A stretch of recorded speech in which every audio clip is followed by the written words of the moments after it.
Okay, here we go. Hi, everybody. Sorry for that. Oh, it's always a live things are always fun, aren't they? But yes, hi, welcome to welcome to our third installment of Eat, Drink, Vote. My name is Piero Tycho, and I'm the communications coordinator at the Illinois Stewardship Alliance, and I'll be your host today. Oh, and my cat will also be here. I'm excited to continue our weekly web discussions happening each Tuesday at noon from now until Election Day on November 3rd. Now, as many of you know, we are an alliance of farmers and eaters who use their voices and our choices to build a more just and regenerative regenerative food system. And voting is one of the most important ways we can use our voice and our choice. So to help you cast an informed choice on Election Day or earlier, each week on Tuesday at noon, we'll meet with farmers and partners to cover one of the issues from our Illinois Farm and Food Voter Guide. The Alliance worked with our members and local and national partners to create the Candidate Questionnaire, featuring 9 of the most pressing issues facing farmers and eaters across Illinois. We sent that questionnaire to every congressional candidate running for the US House and the Senate in Illinois, and asked how they respond to the issues from food security and corporate control to climate change and racial equality. So far, 10 candidates have responded. A big thank you to all of those candidates. You can find out who's responded so far at ilestewards.org/I-want-answers. And we'll cover some of those responses in a bit, but just so you know, we'll be publishing every response in the form of an Illinois Food and Farm Voter Guide later this month, because you deserve to know where your candidates stand on these issues. So hit them up via email or social media and urge them to make completing the Candidate Questionnaire a priority. Visit ilstewards.org/I-want-answers for everything you need to make reaching out to your candidates easy. Now, before we begin our presentation though, I'd like to recognize the original caretakers of this land we're on. Given many of you are tuning in from across Illinois, I ask you to open up the Native Land app that we'll link to in our Facebook chat. Find your location on the map and the communities that once cared for the unceded land on which you reside today. I ask you to critically think about a few pieces in this moment. This map is not perfect. It is eternally incomplete, and may leave out or misrepresent Indigenous people and the intricacies of their territories.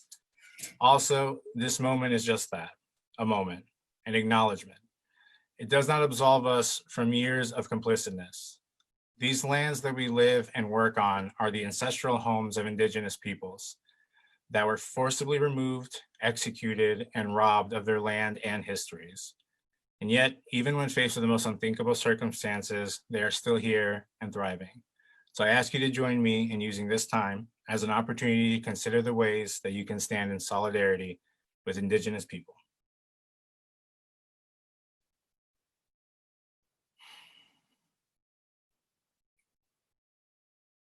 Thank you. Now let's get started. Now, 2020 has been an unprecedented year in so many ways, but that has become especially true in the national conversation surrounding systemic racism. We're very grateful for our panelists to join us to talk about racial equity in the food system. So let me introduce Erika Allen, the co-founder and CEO of Urban Growers Collective in Chicago, Jose Oliva, campaigns director of Heal Alliance in Chicago, and Marlie Wilson, the Good Food Purchasing Project Manager and the Chicago Food Policy Action Council. Welcome and thanks for being here. Now, I'd love to start by having you tell us a little bit about you and your farm or organization, and we can start with Erika. Hi, so glad to be here with you all. So Urban Growers Collective is a not-for-profit that's really rooted here in Chicago, and our work works to cultivate nourishing environments that support health, economic development, healing, and creativity through urban agriculture. We do this to address the inequities and structural racism that exist in the food system and in communities of color, using urban ag as our tool and method for this work. Research suggests that urban ag can produce a produce a range of social, health, and economic outcomes for our communities. And we believe that engaging this work will ultimately lead to healing from the trauma on many levels and improving the economic vitality of BIPOC communities, Black, Indigenous, people of color. So our work is kind of manifest through job training and education, food access, and community engagement. And you can go to our website to just read a whole lot of extra details. I'd say the other piece that is emergent and I think is an important part of our work is our development of the Green Era Project, which is an anaerobic digester to create clean energy and fertility for both urban and peri-urban and rural agriculture. And I'm glad to be here. Thank you so much, Erika. Jose, would you give us a little introduction? Sure. So I'm Jose Oliva. I'm the campaigns director for the HEAL Food Alliance. HEAL is an acronym that stands for Health, Environment, Agriculture, and Labor. So as the name implies, we're a multi-sector coalition, national coalition, not just based here in Chicago. I just happen to live here in Chicago, and I love it. And I love that cuff hat you're wearing. And I came to the organization from Food Chain Workers Alliance, which is one of the co-founding members of the Alliance. Erika Allen actually also is one of the co-founders of the Alliance. But the Alliance, in essence, is a multi-sector coalition that's really looking at how this food system has failed all of us, but especially people of color and people who are on the front lines in workplaces throughout the US and Canada. And so really what we're focused on is transforming the food system. We have a 10-point platform that people can see on our website, which is healfoodalliance.org, that contains all of our full platform and the vision of the food system that we want to see in the future. Awesome. Thank you so much for joining us today. And Marlie, if you would. Hi, everyone. I'm Marlie Wilson. I'm with the Chicago Food Policy Action Council. I've been with CivPAC, as we call it for short, for a little over a year and a half now as the Good Food Purchasing Project Manager. And the Chicago Food Policy Action Council co-develops, facilitates, advocates, and supports the implementation of policies that advance food justice and sovereignty in Chicago and across the region. And we specifically advocate for policies that lift up Black and Brown Chicagoans and work to build racial equity across the food system. And I'm originally from the East Coast and grew up in a community of labor organizers and family farm advocates and Jewish food traditions that have definitely influenced my work and my focus on social justice through community food system development. Fantastic. And, thanks again for everyone for being here today. And so as Marlie alluded to, there is, again, we are here today to talk about racial equity and the food system. And as I mentioned, this was one of our issues. We asked congressional candidates in our food and farm candidate questionnaire. So if you're following along on Facebook at home or at the office, or office, some amalgam of the two, you can download the candidate questionnaire at ilstewards.org/I want answers. Now, we mentioned equitable food system quite a bit. I was wondering if we could dive a little bit more into that question. Maybe starting with Jose, you mentioned these 10 points from HEAL. What would an equitable food system look like? Yeah, first and foremost, I think the question of labor is critical to examine here, right? Food doesn't just appear on our tables, and it doesn't just grow magically in fields. There are people who plant, who harvest, who transport, who prepare, who process, and who literally serve our food if we eat at a restaurant. And all of those people, there's before the pandemic, 21.5 million people that worked in the food system. That is the largest sector of the economy. bigger than healthcare, bigger than the Pentagon, right?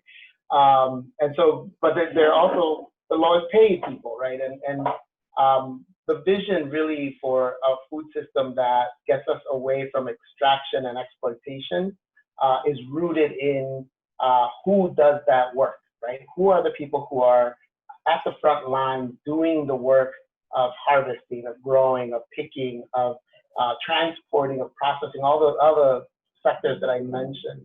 And the only way that we're going to get away from an extractive and exploitative system is to ensure that those folks are at the center of the crafting of the new system that we want, right? And so a lot of what we are focused on at HEAL, and that has been shaped through conversations and input from folks like Erika and Marlie and others who helped provide input into this platform that we're talking about, is really about identifying alternative models of ownership so that the food system isn't owned by just a handful of giant corporations, and that the people who are most directly impacted by the ill effects of those corporations, whether they be folks environmentally impacted through CAFOs or some of the other operations, urban and rural, or whether it's the folks who are actually on the ground, like Erika is, right, growing the work that's actually lifting up people from poverty. That those are the folks that actually have the answers, right? That it's not a few elite lawmakers in Washington, D.C., or even leaders of giant nonprofit organizations that have been around for 50 years doing this, and frankly, doing okay for themselves and their organizations, right? But it's actually the folks who are on the front lines that are ultimately the ones that are going to give us the answers that we need.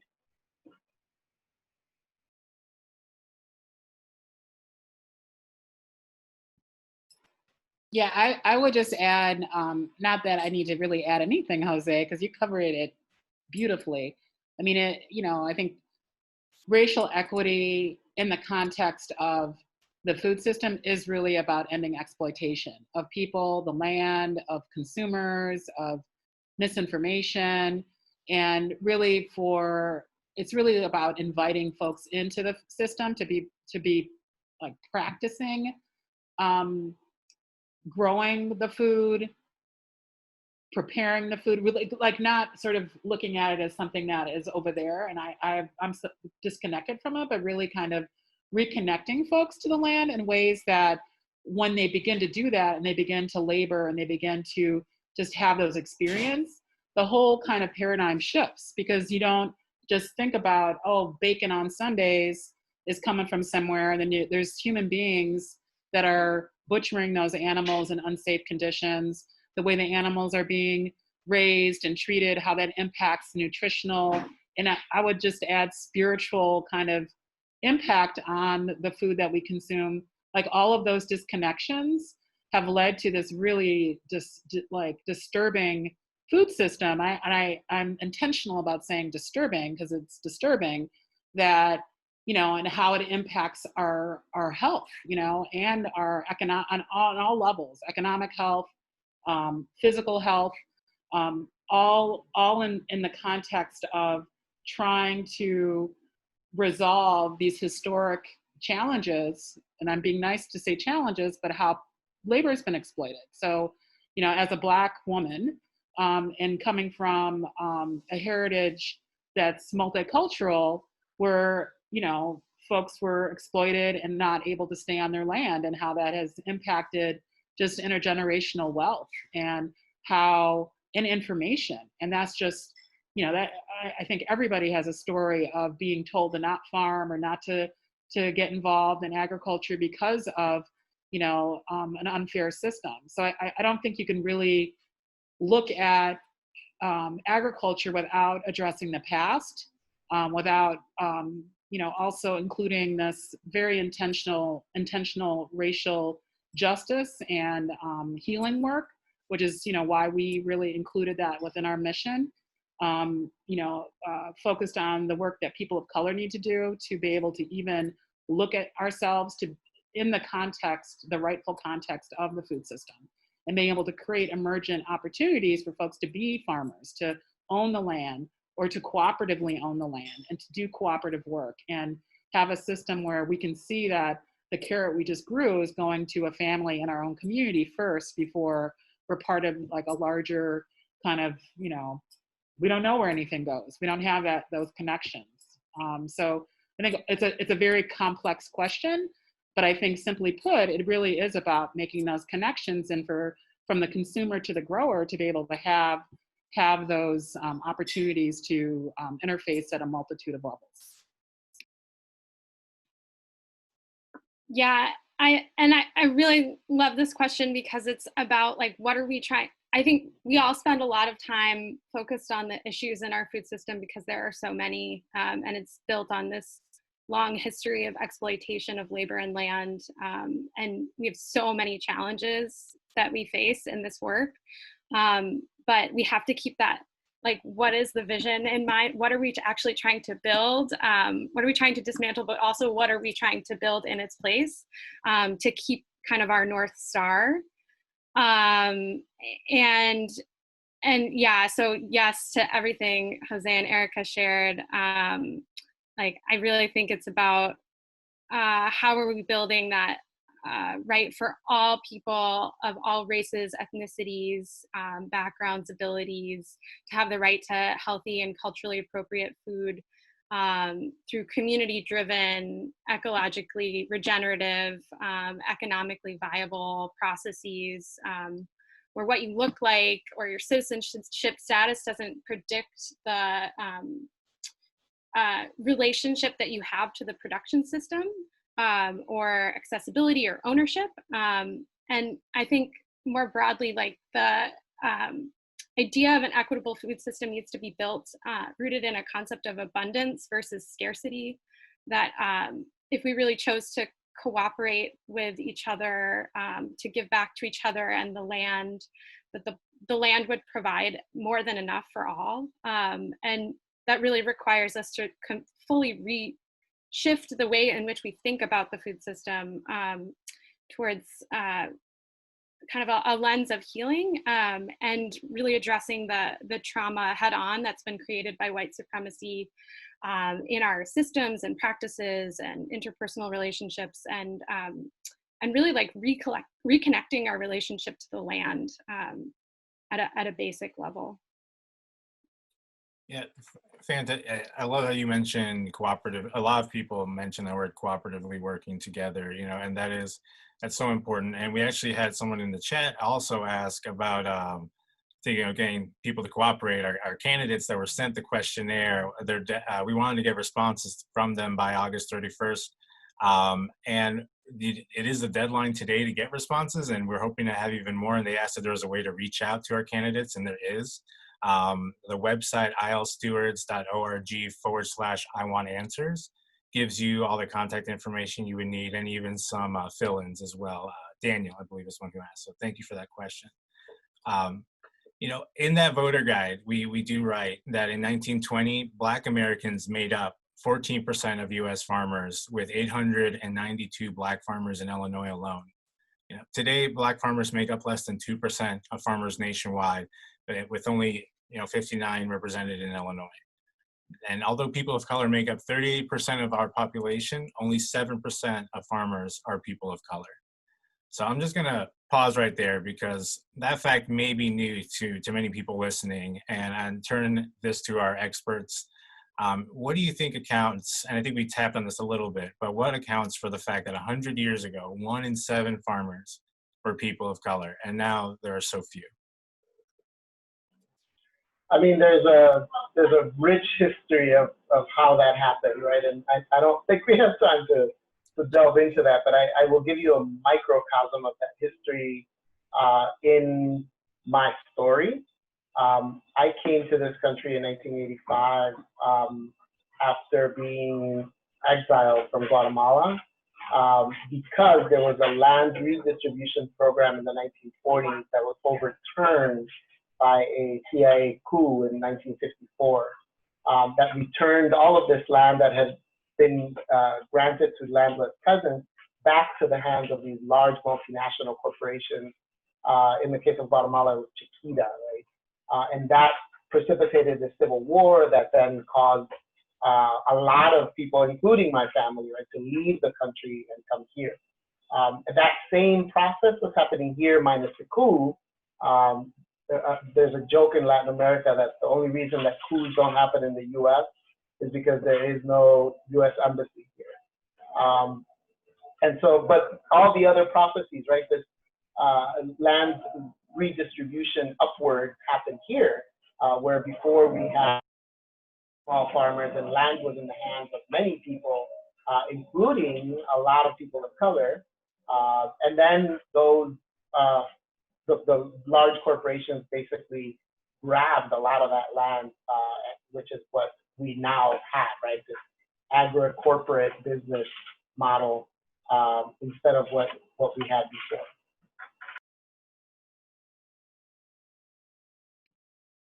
Yeah, I mean, I think it's pretty similar. I mean, post-Reconstruction, you know, we had a little bit of the 40 acres and a mule, you know, the reparational payment, which wasn't even adequate for 400 years of enslavement.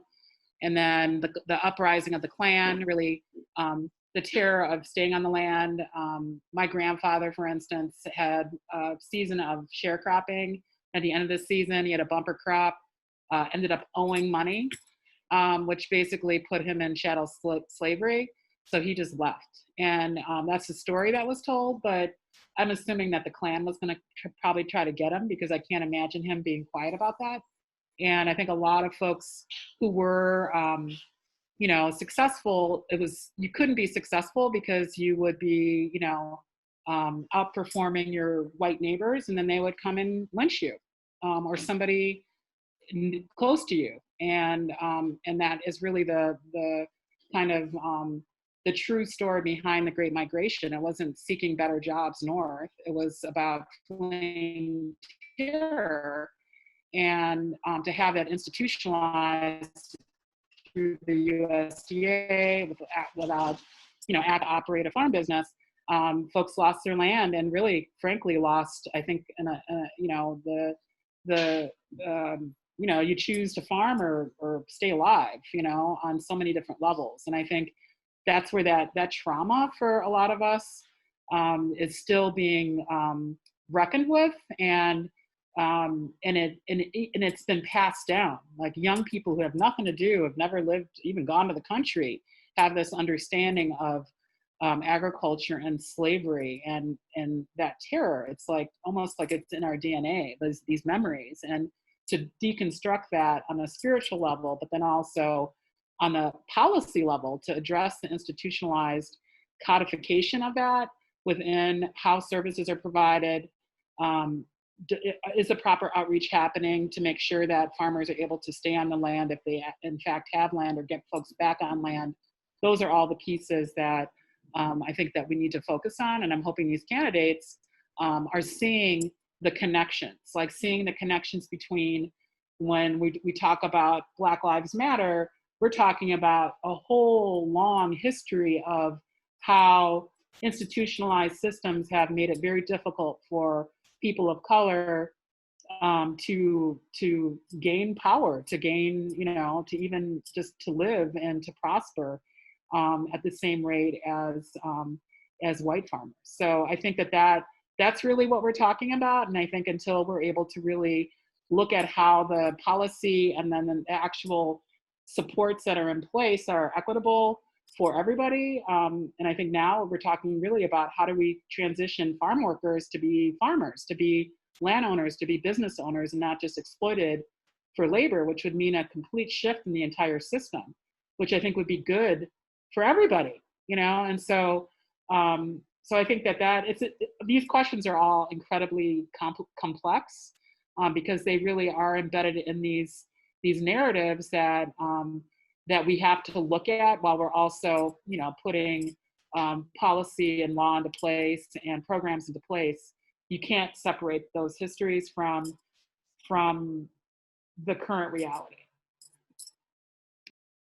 And I think it's also just important that that there are many land workers that are people of color. Like, okay, there's 7% of farmers are people of color in this country, but 68% of farm laborers are people of color.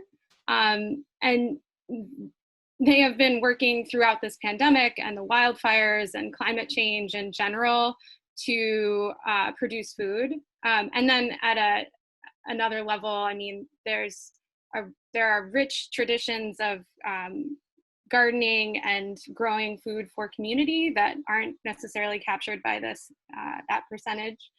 So it's really more about the farmer's relationship to ownership and operation and management of land, and that so this is really about the exploitation of Black and brown labor in the food system and the concentration of land ownership and control, and the power imbalances in the system that ultimately serve a very small number of people.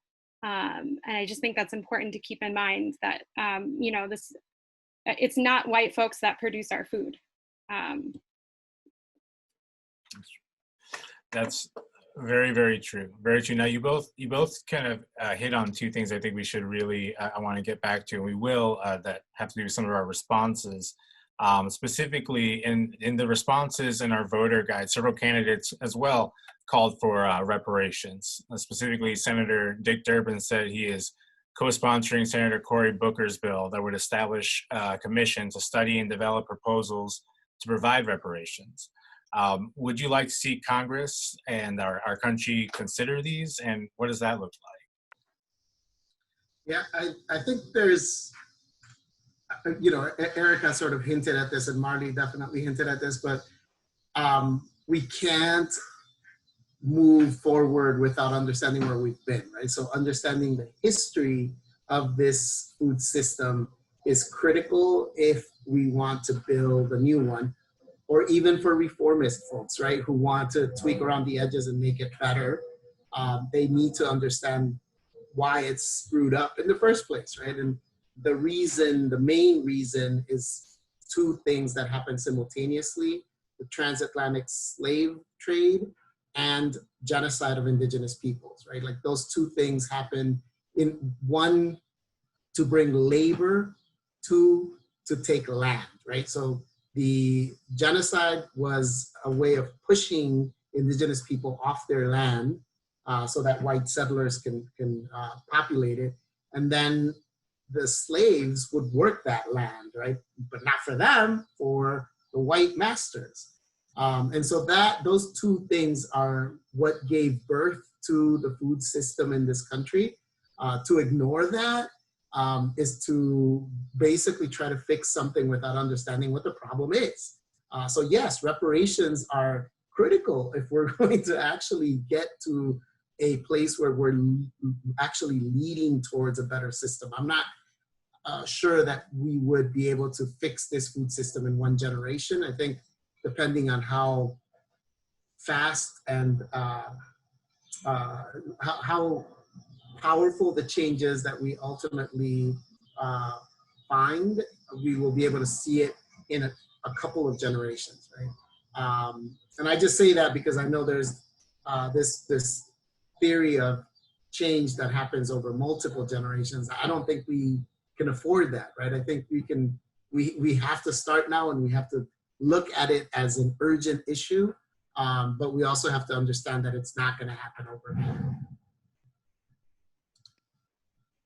Yeah, I concur, and at the same time, I do think that it is happening overnight. It's like that odd kind of dichotomy where we're building today what will be tomorrow, kind of that sort of now and in the future, because time, it does go very quickly. You know, even when we say generations, are we talking 7 years, which to me is 7, 9, 10 years. So just within the arc of the work, you know, how long I've been involved, which is, you know, my whole life to a degree, but like 20 years in Chicago, specifically on food, is a couple generations. And literally, like, there's generations that have come now that are adults who we started with as teens, who are experts in urban ag, and just to see that and see how their lives have shifted, and to know that, in a sense, the work that we're doing is reparational work. It's just not called that, but it really is. It's repair work. It's addressing these systemic issues in ways that are very simple in an approach. Like, okay, we're just, it's a bunch of women and kids growing food, but it's really this much deeper, transformative implementation of a reparational kind of pathway. Reparations, like all war crimes, need to be addressed, right? So for this country, which fought a civil war about slavery, about the food system, that is what that civil war was about. And to have the current administration utilizing the same tactics that were used to suppress and to remove Black people and Indigenous people from land to justify that is really kind of this very interesting cycle that we now are faced again. We're facing our post-enslavement era selves from however many years, 160 plus years. We're kind of full circle again, examining these issues and saying, okay, how are we going to rectify this? Because clearly there's a health divide, there's a wealth divide, there's all of these huge divides that clearly one can make a correlation or direct kind of understanding that because that those reparations didn't happen after slavery, we now have these challenges, and we've repeated them, we've exported them to other places in the frame of capitalism. And I say that with quotes because my internet's unstable, so you can't see me, but which is just code for white supremacy, because it's really that, a market economy is a market economy. But if you use it to arm certain people to have more benefits than others within the context of a government, that's highly problematic. And so I would just love to see, I would love to see the reparational conversation be monetized and to directly impact agriculture. I mean, I think that is a really great place to start. So BIPOC folks want to get on land and start farming, where are the supports to do that? Because that is repair, that is, reparational work, and where are the resources for that? And I think that there's some emergent understanding of that. I think even 20 years ago, folks would not have, been fighting for that. People were talking about reparations, but not in the direct kind of like connection of agriculture, which I'm very excited about. Yeah, that actually, you bring in kind of the talk more into like the present and what we can do. We did have a chat question from Lori saying that, getting this background information is so great, like drawing how this, the connection between the past and the present and how systemic racism was instrumental in creating where we are. What are some specific like solutions, or at least besides, learning more? Because I feel like for myself, that was a big part of it, was education. But what are some other specific examples of solutions that individuals can start participating in?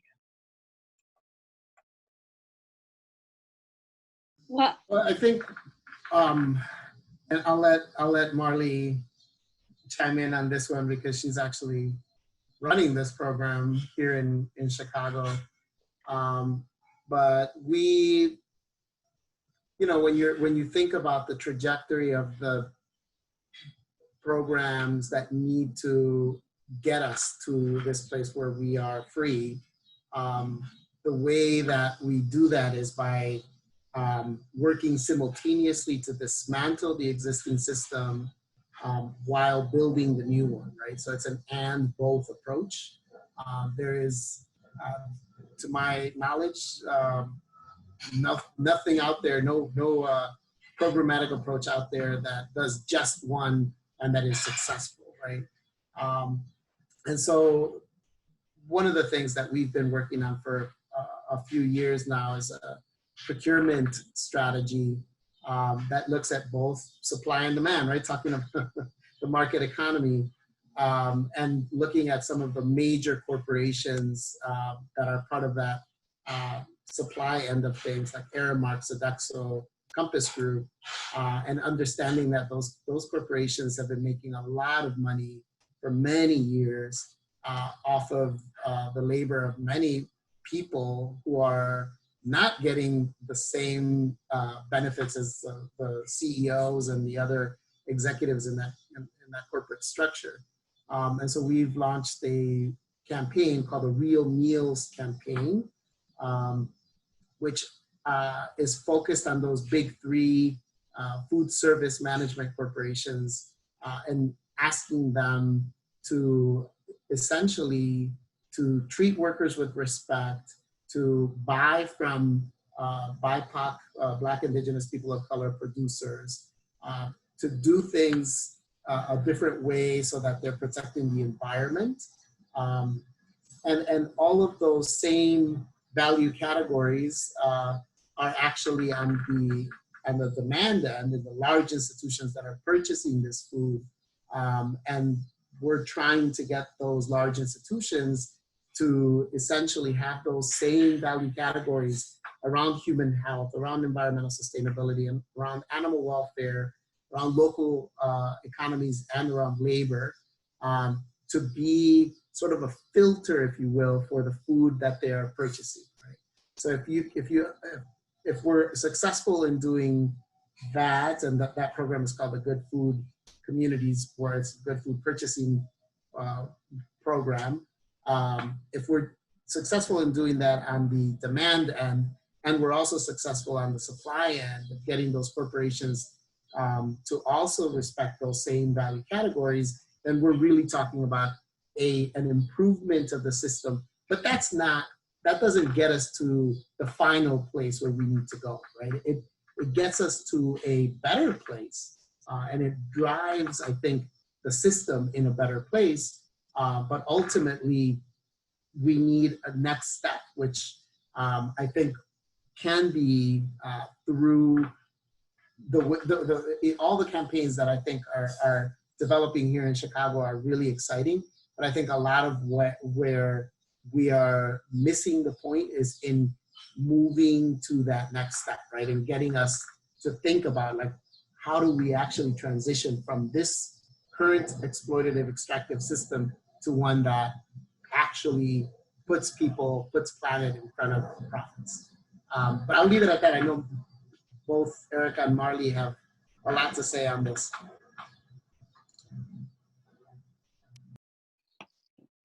Yeah, I'm happy to talk a little bit more about the Good Food Purchasing Initiative in Chicago and Cook County. But I think Jose answered that really well. And it's really about, how do we shift demand towards that equitable food system? How do we, shift demand towards local, fair, healthy, humane, sustainable food?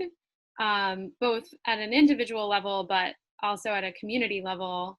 And so I think, we all have to be advocates for that and hold the institutions that we're constituents of accountable to shifting their food purchasing dollars. And then at the same time, we have to do everything that we can, as Jose was saying, to ensure that there are companies and producers and a whole system to provide good food, and that we're fostering more racial and social equity along that whole supply chain, and that we're just overall shifting we're normalizing good food procurement, both at the personal level and community and institutional level. And then I would say, just as an additional add to that, what can specifically individuals do? I think really understanding that white supremacy works at so many different levels, and that it's an ongoing process that we have to all, for the white folks listening in, really address the structures that have allowed us privilege in this system, and interrogate those, and really figure out, like, how can we be better at dismantling these systems and building more equitable systems in their place. So I think that's personal work, as well as political work, that we can advocate for at a policy and community level. And I would just add, you know, the one of the programs that we operate is called Farmers for Chicago, and it really is the strategy to provide kind of training, hands-on support, community building, kind of collective building, and creating sort of an ecosystem of support for BIPOC folks who are trying to get into farming as a, you know, as a business, as a way of life, and providing some of those reparational supports to be able to do that.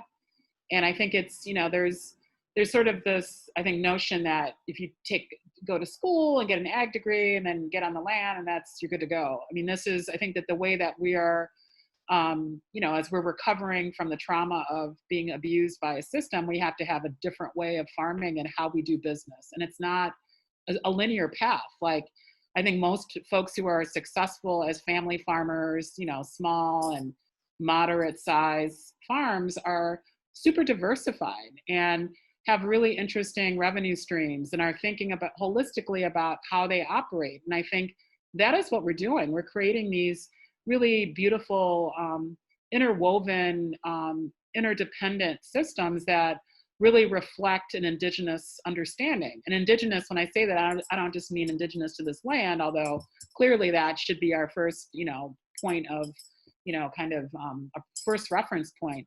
But Indigenous communities globally operate a certain way.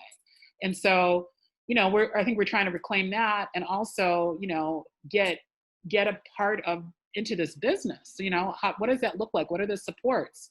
What are the supports? What is the trajectory from somebody who's just returning to farming, who doesn't have land that's in the family, that has to, I mean, there's so many pieces that have to be put in place for people of color to even re-enter this, and to do it in a way that's not just becoming part of the existing system, but in this much more, you know, kind of inclusive approach around the environment and the ecosystem within the community.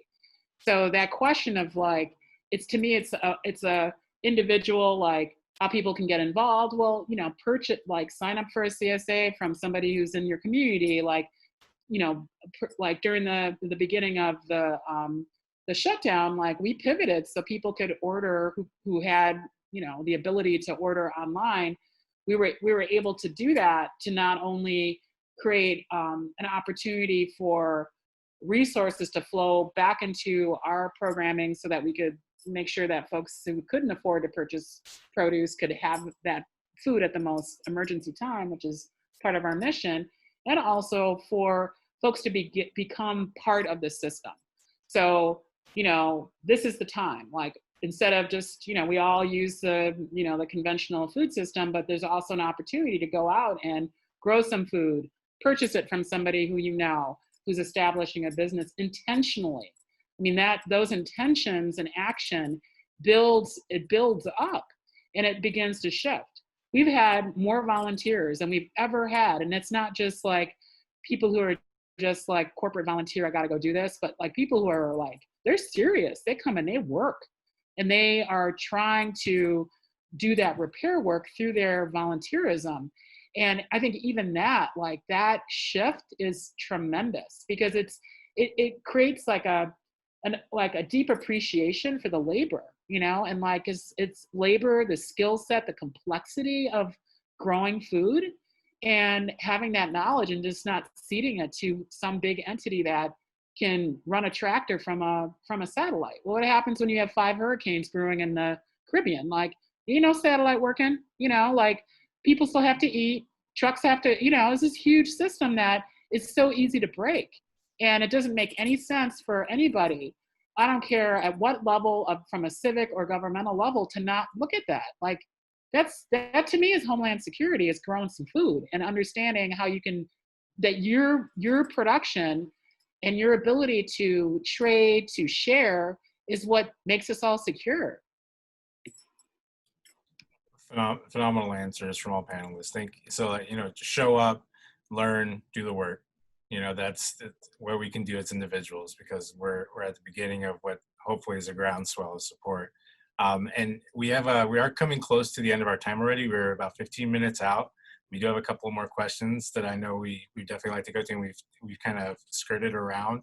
Specifically, the thought of farm workers, in particular those on guest worker programs, are subject to poor wages, human rights abuses, lack of adequate access to health insurances, or worker compensation.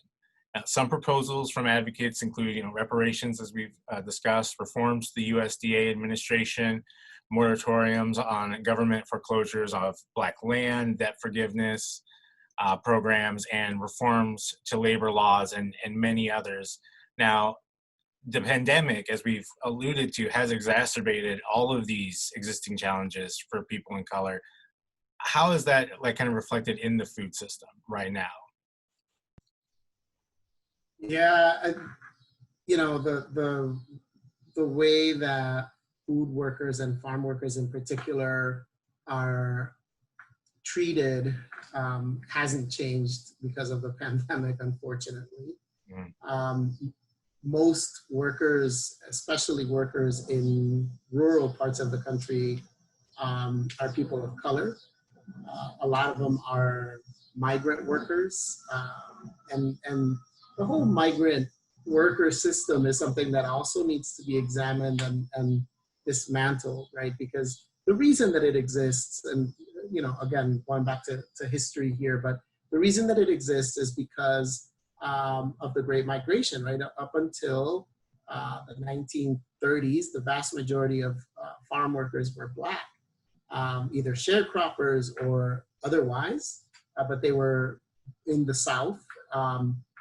And Jim Crow laws and other just institutional racism drove a lot of people north, right, throughout the beginning of the century.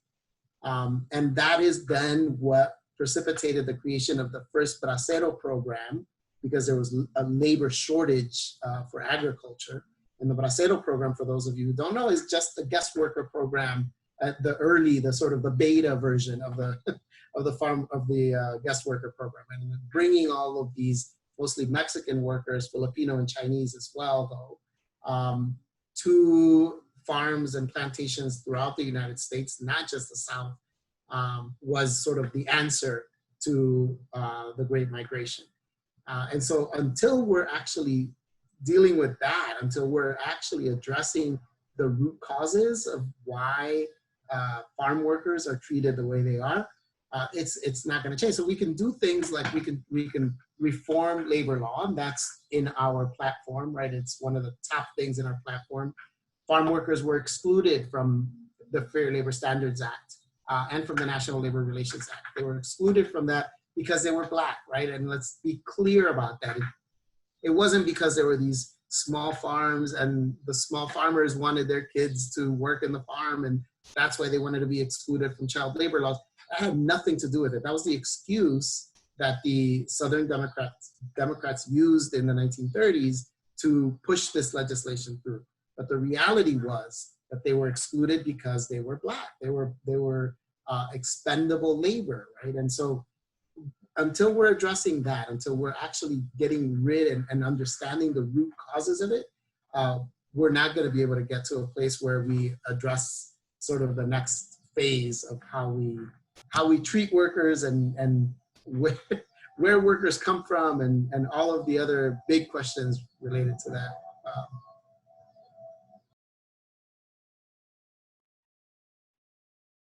Yeah, I don't have, I mean, what could I add to that, Jose? I mean, this is like, we're kind of saying the same thing over and over again. I mean, systemic, historic racism and how that has been utilized to build an entire economy, a global economy, and how many laws are utilized to uphold that. And that most folks are comfortable enough that they don't need to think about it until they suddenly can't go to the grocery store. And, California is going to be where a lot of our domestic produce comes from. What does that look like with the fires? Like, people are, I think this time frame has probably been the most clear for people to really understand the fragility of the system and how much it exploits everybody. And gives everybody a false sense of security, and has direct health impacts. So, you know, for us, we look at both the kind of the nutritional density of what we're growing, and we think about that, and we think about how that we want that food to go to the folks who are most impacted by racism, which tends to be older people of color in Chicago, who were, of course, the first to die from COVID, and making those connections. So looking at health and access. I mean, one of the craziest things is that folks who have SNAP, this tiny amount of resources people are allocated, which is a big policy fight every farm bill, but small amount, folks could not use their benefits remotely. How crazy. Like, we could all use our debit and credit and blah, blah, blah, but these benefits, which at a time of emergency, there should have been no barriers. It took a whole lot of work and organizing to shift that. I mean, that is a major failing of the government, and something that should be rectified, because it just sort of criminalizes folks who are using those resources, which we all contribute to. I would contribute more to it, because it ensures people being healthy, it ensures people, you know, being able to access the most basic of human rights, the access to food, you know? So it's just so many pieces. So I think, you know, and I'm seeing all these, what can we do? I mean, I think it's becoming educated, it's understanding history, understanding how all these pieces fit together. It's not a one soundbite or one narrative. It's how all these pieces have built up, and, you know, and making very intentional decisions around who we vote for, that folks are in alignment and they recognize, you know, all of these complex issues that are all interwoven. You know, you can't separate climate change for me from institutionalized racism. You know, there's, you know, the kind of removal of indigenous understandings of land and weather patterns and historic kind of things. I mean, the planet is an ecosystem. Things shift, people move around for a reason. And we have disconnected all of those cultural knowledge bases and attributes because of racism, because we don't value them, because it's from, you know, Black and brown folks.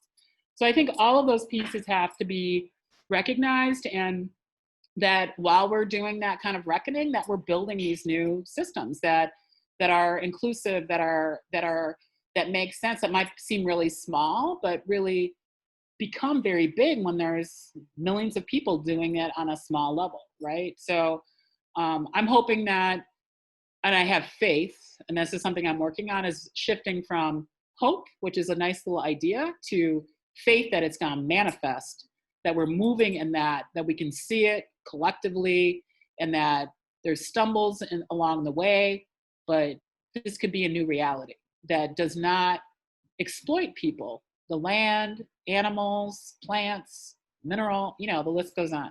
That should be what we do, and that we make decisions along that continuum. We're all complicit right now. I mean, there's nobody who's not, unless you're living in a forest somewhere and you know, I don't know how someone's not living on this planet at this point. And to recognize that and understand that the way back is going to take some generations, which is what you started off with, Jose. It's not easy, and it's a back and forth, 2 steps forward, one step back. You're still 1 step ahead.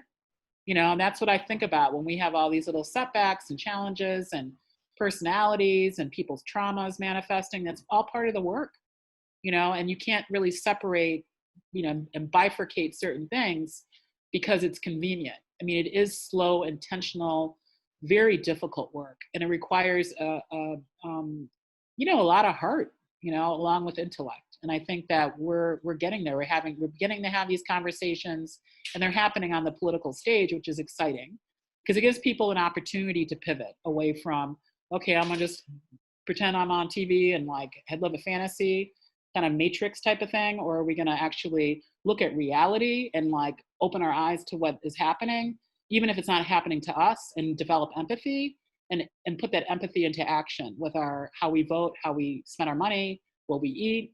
You know, all of these pieces do add up. And I think if young people are able to take it up, and I think many are, and they get it, and they're disenfranchising themselves from this system and trying to do that bit by bit, it will shift. but it has to be with this real kind of hardcore uncomfortability of looking at the reality of history and how it's impacted all of us.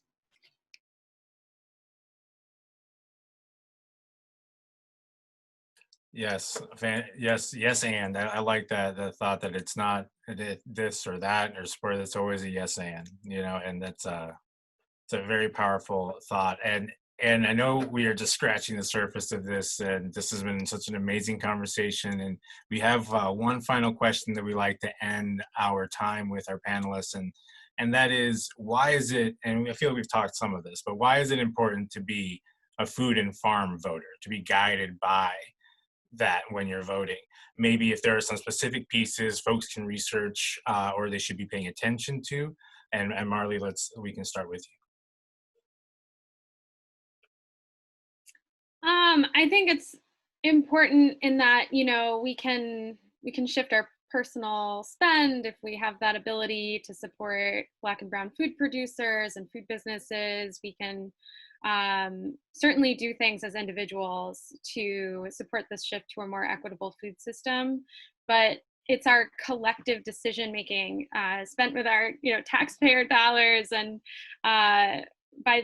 decided by those who are elected to office that at both and I should say not just at the federal level, at the local and state level as well, that matters so much to all of us and what the future is going to look like. And we know that policy alone won't achieve racial justice or reconnect us to the land, but we have to focus on electoral politics. We can't ignore it. And so I just want to emphasize that. And specifically, let's be working on universal free lunch for all public schools. Let's be working on decriminalizing, legalizing weed at the federal level. Let's focus on ensuring that cooperatives are central to our farm bill, that our farm bill is driven by a culturally focused, evidence-based nutrition policy. There's so much to vote for. And antitrust, I have to mention, we have to end the corporate monopolies in our food system if we're going to build racial and social equity. As Jose mentioned, the big three, but I'll leave it there. So much to vote for. Yeah, I would just add one quick thing to what Marlie had already mentioned, because I think all of that is really important. And thank you, Illinois Stewardship Alliance, for putting together the voter guide and including labor in that voter guide. It's really important. I want to say that there's over 50,000 food workers who've been infected with COVID-19 in meat and poultry processing plants. Hundreds of those workers have died. And there is no federal mandate, no standard. OSHA has only cited 2 plants in the entire country, even though 50,000 workers from those plants have contracted COVID. And so we need a federal standard. There is actually a proposed law called the Every Worker Protection Act that is part of the HEROES Act. And I know that's confusing because there's a lot of acronyms and acts, but the HEROES Act has been stalled in the Senate. It was passed in the House. Trump, believe it or not, said he would sign it, but it's been stalled in the Senate. And so we really need everyone to call their senators. Our senators here in Illinois are both pretty much on board with it. But if anyone is watching this in other states, or you can call Durbin and Duckworth too, right? I think it's good for them to hear that this is something that's a priority for food advocates and not just for labor people. But that Every Worker Protection Act would actually create a standard for safety vis-a-vis COVID-19 in all of the meat and poultry and food processing plants in the United States. So I think it's really pivotal, and I would really urge everyone watching this or hearing this to do that today. And I would just add, I think just expanded, being able to have, well, having candidates that actually understand these issues would be my number one kind of wish. And understand the complexity, the historic, all the things we've been talking about, and voting for those folks, and then holding them accountable for how they move on their promises, which I think, there's enough folks who are doing this work, on the policy and on our end of things that that can happen, and that more and more people get involved in policy work. It is not I'm just being honest, it's not my favorite part of the work. It's mandatory part of the work. It's like one of those things that like you just have to do, because if we don't, if we ignore our democracy and what we mean by that, then it can quickly turn into something else. And we're at that point, and it is just so important. All of the pieces that we've all laid out, the different planks, the different programs, the like, just the ability for, there's so many great ideas that benefit everybody that they just need to move. And I'm always like, I just believe that, the kind of entitlement programs, just changing even that language, but programs that support the most vulnerable and folks who just need those basic resources to move along a continuum is reparations. And it should be fully funded, at least half of the military budget. Like, I just look at those, like, I look at that, how we spend our money. It is obscene how much we spend and how much politicizing happens around food stamps, or, I don't even know, that's like old terminology, link, SNAP, whatever it's called. Like, it just, the idea, it's a tiny fragment. And there's a whole political wing that just fights that. Like, how are you going to fight vulnerable folks getting like the ability to like purchase food? And a lot of that is like, is an opportunity to purchase from farmers, to support agriculture. Like, there's so many great ways that those pieces can weave together. And I would just like to see candidates that have a little bit of imagination, that bring in some creativity and listen to a full spectrum of voices and perspectives so that we can all shift, and that's my little 2 cents. Well, thank you all again so much for being here. This conversation flew by. We're a little over our time, so of course I want to be respectful of everyone's time. But thank you to our panelists. Thank you for everyone following along during their lunch hour today. We hope that you can join us next week at the same time and same place to discuss city foodscapes and urban agriculture. In the meantime, as we've alluded, voting is just so important, but getting these answers from our candidates, congressional candidates, are also really matters. And you can urge them to complete our Illinois Food and Farm Candidate Questionnaire as soon as possible. Just visit ilstewards.org/I-want-answers for your candidate's contact info, sample message, and everything you need to make contacting them easy. I'd also like to plug in at the last, this is also Cook County's Racial Equity Week, and we recommend that you check out the county's other online events this week, because as you can tell here, there's a lot to learn, and the more you know, knowledge is power.